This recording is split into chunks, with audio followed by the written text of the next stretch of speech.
Yes नमस्कार दोस्तों, एक काफ़ी बुरी खबर है आप सभी के लिए, प्रदेश की युवाओं के लिए। सरकार ने दोस्तों आप सभी को एक बार फिर से धोखा दे दी है भर्तियों के नाम पे, और आपकी जो फीस थी आवेदन की वो डुबा दी है। आज फीस भी तो थी दोस्तों, काफ़ी कम नहीं थी, काफ़ी ज़्यादा फीस थी जो आपने पेड किया था।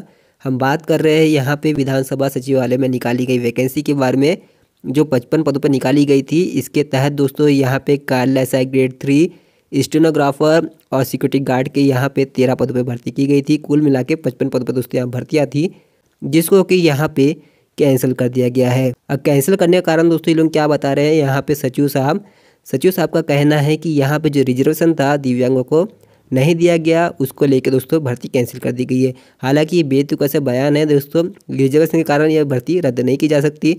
इसका कोई अंदर का कारण है जो ये लोग बता नहीं रही है। आप देख सकते हैं यहाँ पे लिखा भी हुआ है, विधानसभा में 55 पदों की भर्ती के लिए परीक्षा शुरू से ही खटाई में पड़ गई थी। इसमें आवेदकों से ली जाने वाली फीस निजी एजेंसियों के खाते में जाएंगी। किस एजेंसी से परीक्षा करवाई जाएंगी इसका नाम भी विधानसभा के अफसर बताने से बच रहे थे। बस इतना बता रहे थे कि ये एजेंसी भारत सरकार का उपकरण है। और दोस्तों आप लोगों ने भी देखा होगा, जब आपने फीस को पेड की थी, आप चाहे फ़ोनपे से करते हैं, गूगल पे से, तो वहाँ पे दोस्तों किसी और प्राइवेट कंपनी का नाम आता था पेमेंट के नाम पे। अब तक सरकार की जितनी भर्तियाँ होती थी व्यापम के माध्यम से होती थी या गवर्नमेंट पोर्टल से होती थी। लेकिन इन्होंने दोस्तों इस बार युवा के साथ काफ़ी गलत किया, किसी बाहरी कंपनी को दे दिया ठेका और फीस जो है उसके खाते में चली गई। तब इसके कारण अब दोस्तों सरकार को क्या हो रहा है कि जो पैसे की जो प्रॉब्लम हो रही है, वो जो आर्थिक रूप से उसी को लेके है कि जो फीस है वो प्राइवेट एजेंसी को जा चुकी है और वहीं से मामला गड़बड़ हो चुका है। अब वही पैसे वापस मांग के वो जो युवा है उनको वापस करना चाह रही है, तो जिसका माध्यम से कंपनी से वो पैसे वापस ले सके। और दोस्तों इसी के बारे में आप यहाँ पे सबसे खास बात है, आप ध्यान से पढ़िए इस बातों को। विधानसभा ने अभी मात्र एक पद संदर्भ सहायक के लिए जारी विज्ञापन अब तक रद्द नहीं किया है। इस पद के लिए कई बेरोजगार के आवेदन आए हैं, जबकि इस पद को भरे जाने से पहले एक मंत्री के सहायक की पुत्री को 6 महीने की ट्रेनिंग करवाई जा चुकी है।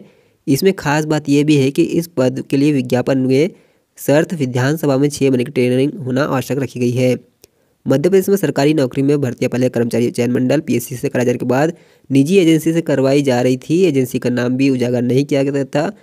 अब तक विधानसभा खुद भर्तियां कराती थी। 2 लाख से ज़्यादा उम्मीदवारों ने आवेदन जमा किए हैं, जिसमें SC ST के उम्मीदवार से 300 रुपये, अनारक्षित श्रेणी के उम्मीदवार से 450 रुपये की फीस जमा कराई गई थी। हालांकि ये लोग जो विधानसभा वाले हैं ये लोग कह रहे हैं कि ऑनलाइन आवेदकों की संख्या मात्र 35,000 है। तो अब यहाँ पर दोस्तों समझ में नहीं आ रहा है आखिर सिस्टम क्या चाहता है प्रदेश के युवाओं से, क्यों प्रदेश के युवाओं के साथ ऐसा धोखाधड़ी करता है। बात बात भर्तियों के नाम पे करवाना था तो व्यापम से करवा लेता, भर्ती हो जाती। लेकिन दोस्तों एक बाहरी कंपनी को विधानसभा जैसे जो अति महत्वपूर्ण जगह है वहाँ के लोगों ने ऐसी बेकार की प्राइवेट कंपनी को ठेका दी है जो ढंग से परीक्षा भी यहाँ पे आयोजित नहीं करा सकी। चलिए मैं इसका एक बार विज्ञापन भी दिखा देता हूँ आपके रिवीजन के लिए। तो ये वो विज्ञापन है जो 10 अक्टूबर को निकाला गया था, इसे अभी रद्द किया गया है। तो यहाँ पे पद थे दोस्तों आपको हमने बता चुके हैं, सहायक ग्रेड 3 स्टेनोग्राफी सुरक्षा गार्ड की भर्तियाँ थी। सैलरी आपको 19,500 से 62,000 पे लेवल का स्केल था इसमें, जो सभी को मिलने वाला था। और फॉर्म भरने के चार्जेस भी काफ़ी ज़्यादा थे। और यहाँ पे दोस्तों कैटेगरी वाइज यहाँ पे सीटें भी आरक्षित की गई थी।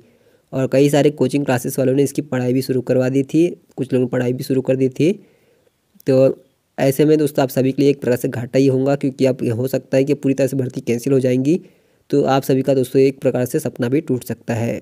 हालांकि इसमें गलती पूरी तरह सरकार की है। सरकार को ऐसे युवाओं के सपनों के साथ नहीं खेलना चाहिए। बहुत मेहनत करते हैं तब जाके कुछ उनका हो पाता है, और नहीं तो कुछ भी नहीं हो पाता। इतना सारा विज्ञापन इन्होंने निकाले थे, क्या मतलब का रहा। अब देखते हैं दोस्तों क्या सरकार आदेश जारी करती है इसका। तो जब इसका आदेश आएगा तो मैं बताऊँगा। अब देखते हैं अगली खबर क्या है आज की रोजगार में। अब यहाँ पे प्रदेश में डिप्लोमाधारी इंजीनियरों को भी अब अग्निशमन अधिकारी बनाया जाएगा, क्योंकि प्रदेश के जो भवन में फायर एनओसी होती है उसको अनिवार्य किया गया है। लेकिन इसको सर्टिफिकेट देने के लिए दोस्तों इंजीनियर की काफ़ी कमी है, और बहुत कम लोग दोस्तों इसमें कोर्स करते हैं अग्निशमन का। तो ऐसे में अब जो इंजीनियर रहेंगे डिप्लोमाधारी पॉलिटेक्निक पास वाले, उनको भी दोस्तों इसमें मौका मिलेगा अग्निशमन अधिकारी बनने का। हालांकि उनके पास 1 वर्ष का अनुभव होना जरूरी रहेगा, और जो विज्ञान से स्नातक है उनके पास 2 वर्ष का अनुभव होना जरूरी रहेगा, तब आप दोस्तों इसके लिए आवेदन यहाँ पे कर सकेंगे। और इसको लेके भी जल्दी दोस्तों एक ड्राफ्ट तैयार किया गया है, जिसका जल्दी ही आदेश अब जारी हो जाएगा। वहीं अगली खबर की बात करें तो दोस्तों मध्य प्रदेश में अब कक्षा में 65 वर्ष तक के भी अतिथि शिक्षक पढ़ाते आपको नजर आने वाले हैं। सरकार ने इसे संशोधन कर दिया गया है। पहले 62 वर्ष तक के करते थे, अब यहाँ पे 65 वर्ष तक के अतिथि शिक्षक भी यहाँ पे पढ़ा सकेंगे।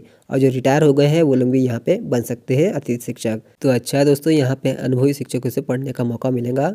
वहीं अगली खबर के मुताबिक प्रदेश के जो सरकारी स्कूल थे वहाँ पे 2500 से ज़्यादा दोस्तों यहाँ पे आउटसोर्स की भर्ती की गई थी। तो उसमें जैसे कि कार्यालय सहायक ग्रेड 3 डाटा एंट्री ऑपरेटर को दोस्तों यहाँ पे 6 महीने से इनकी सैलरी इनको नहीं मिली। ये लोग लगातार चक्कर लगा रहे हैं, काम इन लोग से इतना सारा करवा लिए, उसके बाद अब पैसे देने की बारी आ रही है तो दोस्तों इनको किसी प्रकार का इनको पारिश्रमिक नहीं दिया जा रहा है।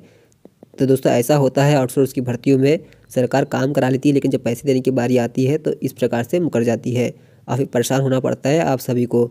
इसलिए दोस्तों ऐसी किसी आउटसोर्स ऐसी बेकार कंपनी के पीछे ना जाया करें। जो अच्छी कंपनी है आउटसोर्स की उसी के माध्यम से आपको ज्वाइनिंग करनी चाहिए।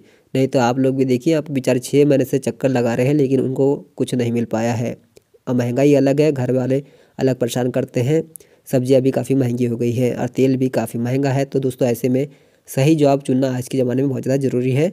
अपनी मेहनत को यूँ ही नहीं गंवाइए, किसी सही जगह पे दोस्तों आपको लगाना है। पटवारी भर्ती आ रही है, उसकी तैयारी कीजिए, उसमें कुछ हो जाए तो हो जाए, नहीं तो दोस्तों फिर वही है, आपको अपने घर का पारिवारिक बिजनेस ही करना पड़ेगा। तो आज की वीडियो में दोस्तों इतना ही। उम्मीद करता हूँ आपको आज की जानकारी अच्छी लगी होंगी। तो मिलता हूँ दोस्तों अगले वीडियो में किसी नई वैकेंसी की जानकारी लेके आप सभी के लिए। नमस्कार।